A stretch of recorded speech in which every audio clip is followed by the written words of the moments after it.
পুৰণিকলীয়া প্ৰসিদ্ধ আমাৰ সোণাপুৰ ৰঙালী বিহুৰ এইবাৰ সভাপতি খগেন ডেকা ডাঙৰীয়া আছিল, যোৱা বছৰ কাৰ্যকৰী সভাপতি চুৰেণ বৈশ্য ডাঙৰীয়া, সাধাৰণ সম্পাদক কিষাণু বৰুৱা, তেওঁলোকক লৈ পেলাই আমাৰ এখন শক্তিশালী কমিটি গঠন কৰা হৈছিলে। আৰু আমি খুব কম সময়ৰ ভিতৰতে এটা আটকধুনীয়া বিহু এখন দেখুৱাম বুলি ভাবিছোঁ। আজি প্ৰথম কাৰ্যসূচী আমাৰ পতাকা উত্তোলন আৰু শোভাযাত্ৰা, দ্বিতীয় কাৰ্যসূচী আমাৰ হৈ গৈছে।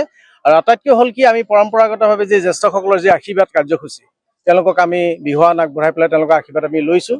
এইটো খুব এটা পুৰণি ঐতিহ্য। আমাৰ অসমীয়া ল'ৰা ছোৱালীবোৰ নৱপ্ৰজন্ম, তেওঁলোকে এইটো শিকিবলগীয়া কথা। আৰু আমাৰ সকলোৱে অসমীয়া জাতিৰ যিটো বাপুতি সাহোন, গৰু বিহুৰ পৰা আৰম্ভ কৰি আজি 7 বিহু আমি পালন কৰিম।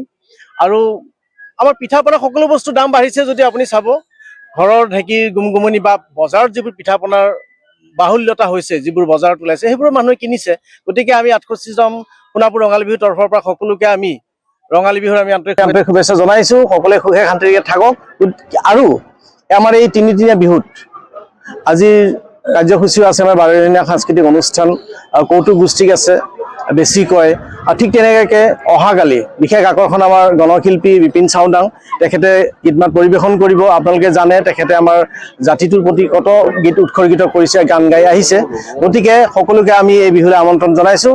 আৰু সোণাপুৰ এই ৰঙালী বিহুৰ যি 68তম বৰ্ষ, ইয়াত সকলোৱে সহযোগিতা আমি কামনা কৰিছোঁ। বছৰ আমি মুকলি বিহু অনুষ্ঠানটো পাতি আহিছোঁ, য'ত বহু বিহুত মুকলি বিহুটো বন্ধ হৈ গৈছে। গতিকে আমাৰ মুকলি বিহুটো আমাৰ সম্পূৰ্ণ প্ৰাকৃতিকভাৱে জড়িত। পৰম্পৰাগতভাৱে 52 চনৰ আগতে, 51-52 আগতে লতাশিলত নোহোৱাৰ আগতে ক'ত আছিল? আমাৰ গছৰ তলত আছিল বা পথাৰত আছিল। আৰু সেই পৰম্পৰাগত ঐতিহ্যটো আমি সম্পৰ্ক ৰাখি পেলাই মুকলি বিহু পাতি আহিছোঁ। গতিকে ইয়াত তিয়কৰ পৰা আদি কৰি আপাৰ আচাম, ল'ৱাৰ আচামৰ বিভিন্ন ইয়াত সাংস্কৃতিক গোষ্ঠী আহিব, ভাল ভাল বিহুৱা দল আহিব। ইয়াত আমাৰ বাৰেৰহণীয়া যিবোৰ আছে সাংস্কৃতিক গোষ্ঠী, যিবোৰ জনগোষ্ঠীও আছে, সেইবোৰ ইয়াৰ সমাহাৰ ঘটিব।